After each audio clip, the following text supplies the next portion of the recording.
Imagine something that had the ability to fly in space, underwater, and in our atmosphere at 13,000 miles an hour and change directions instantly. We fly the SR-71 at 3,200 miles an hour. If you wanted to take a right-hand turn, it would take you roughly half the state of Ohio to do it. And yet what we're seeing are objects that can do 90-degree turns instantly. And we're not talking about speeds of 3,200 miles an hour. They've been clocked at over 13,000. The question arises, how is that possible?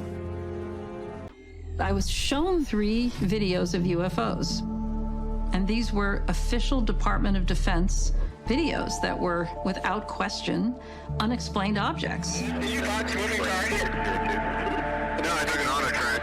Oh, okay. She ran through the videos, and she asked me, are these authentic? And I said, I can tell you that the videos are authentic. And the only reason why I'm telling you this is because they're unclassified. I facilitated the review process for them through the Department of Defense. 2 of them had audio tapes of the pilots exclaiming about what they were seeing and their shock and their awe and everything else. This was just absolutely stunning to me because there have been no official videos of UFOs released. I don't think ever, but certainly not since way back in the 50s or 60s.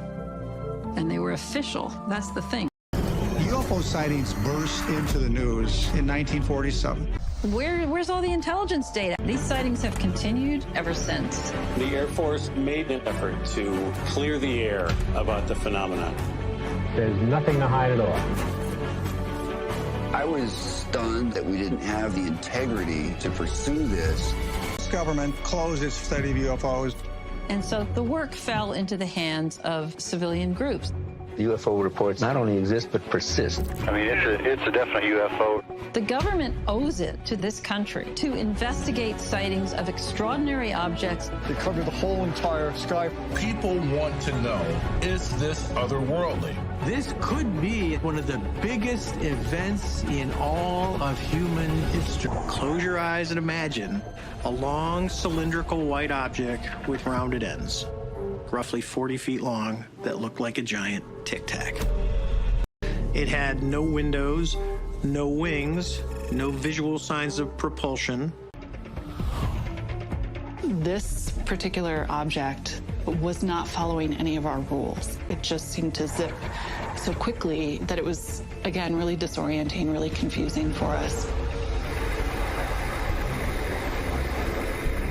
David said it was the WTF moment. Oh, there were definitely some WTFs on the radio.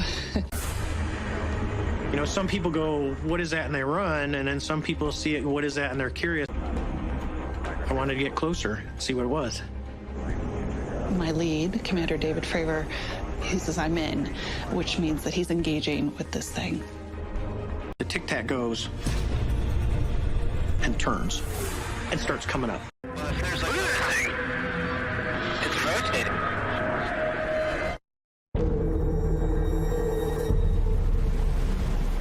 At the end of the interview with Senator Reid, I walked out of the Bellagio, and there's a bridge from the Bellagio over the Strip to whatever is on the other side, and it's a pedestrian bridge. And I called Leslie and Ralph, and they were on the phone with Lou, so we're in this 4-way phone call, and I was like, he confirmed everything. Harry Reid had never spoken out before about this program, so this was like the first moment in which he came out on the topic, and that was a big deal. We were ecstatic because that moment we knew we had it. It's like no matter what happens next, we have the story. ATIP was the deliberate and purposeful study of unidentified aerial vehicles that were being encountered in controlled U.S. We've been looking at this topic for the last 70 years as a country.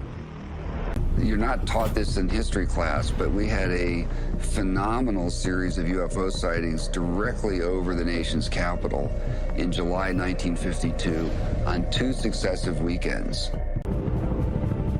Think of fighter aircraft and military eyewitnesses. These pilots are not only trained observers, but they are some of the best aircraft pilots on the planet, operating some of the most sophisticated weapon systems on the planet. When they're telling you that they are encountering something that they cannot describe that impacts our national security and our ability to respond to a perceived threat. There's no doubt that there are objects that are seen that behave in ways that are not natural for this planet or for this environment. This is a phenomenon we do not yet understand. There are many things in the universe that we do not understand, but it asks us to investigate, to learn more. We have the means and the capability to do that if we set our minds to it as a nation.